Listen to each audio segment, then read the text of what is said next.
ሸጋዋ ምነው በጎና አጋሎ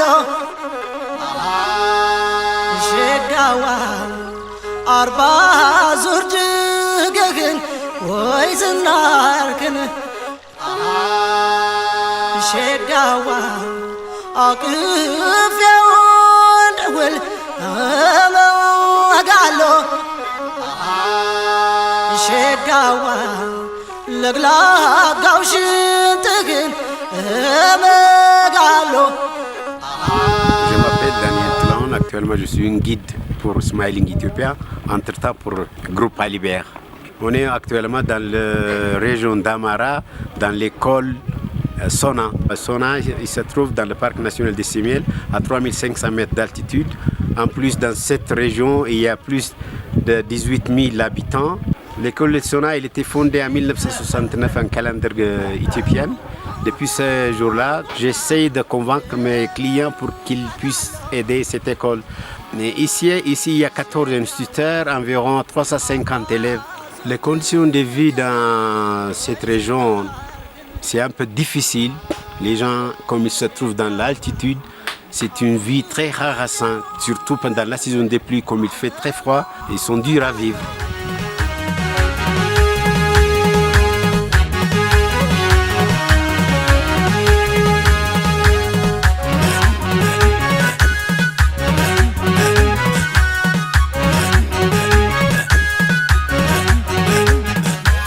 ሸጋዋ አላማጣውዬ ሸጋዋ ቆሞ ነው አዳሬ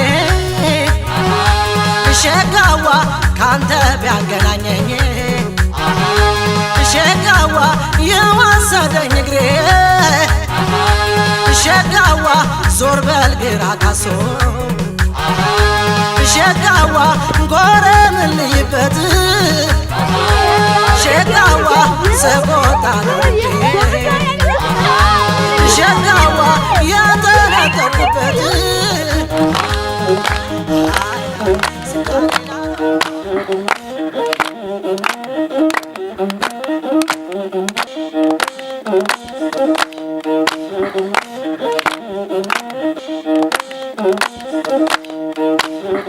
Chaque soir, les familles ils préparent une cérémonie de café pour tous les membres des familles, des enfants jusqu'à papa et maman.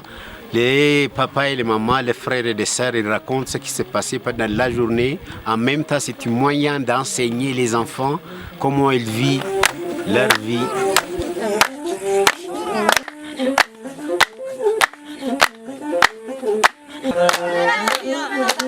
Ici, les gens, ils sèment fèves, l'orge, blé et de temps en temps aussi un peu du teff. Le teff, c'est une céréale endémique pour l'Éthiopie. La base, la plupart des Éthiopiens, ils mangent des teff. On prépare une galette injera avec des céréales du teff.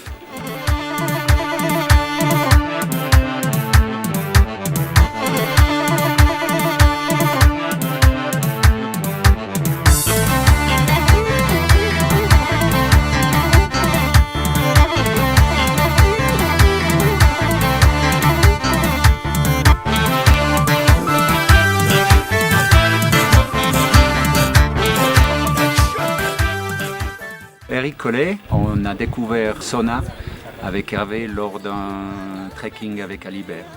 Alors le coup de cœur, il est venu en arrivant sur ce village qui est sur un grand plateau. Notre bivouac était sur le terrain de l'école.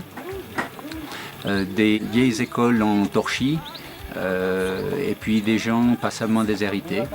On a discuté avec notre guide Daniel qui nous a vraiment sensibilisés au fait du peu de moyens qu'ils ont et des problèmes d'éducation qu'ils ont dans la région. Et de là, en discutant avec Hervé, on est parti de l'idée que l'on pourrait faire un projet pour aider Sona spécifiquement.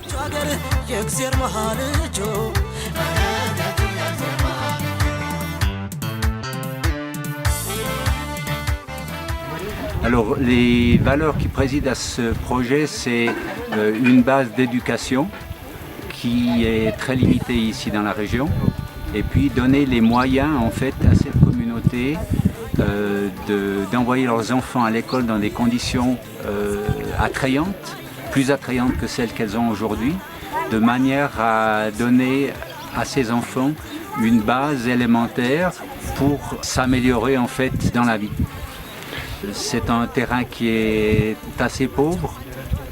Ils ont des récoltes de céréales, comme on l'a vu l'an passé, du sorgho, du blé, de l'orge, mais qui sont très clairsemés. La terre n'est pas très fertile. C'est certainement aussi surexploité du fait de la densité de la population.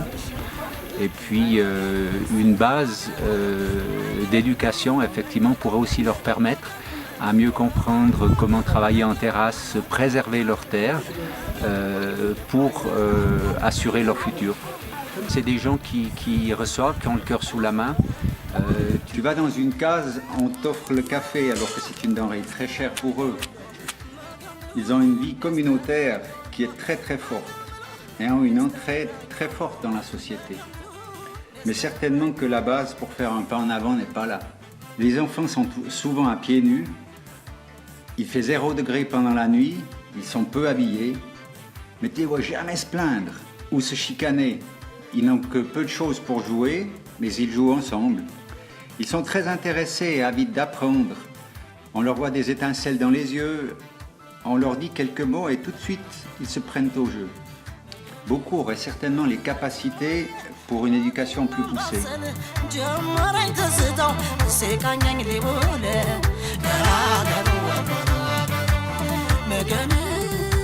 Si quelqu'un te demande à manger, s'il te demande un poisson quand tu rentres de la pêche, il vaut mieux lui apprendre à pêcher. Comme ça, il pourra se nourrir dans le futur. ባላፍቶ ወልያና የጁ የደጋጎቹ ሀገር የእግዜር መሃልጁ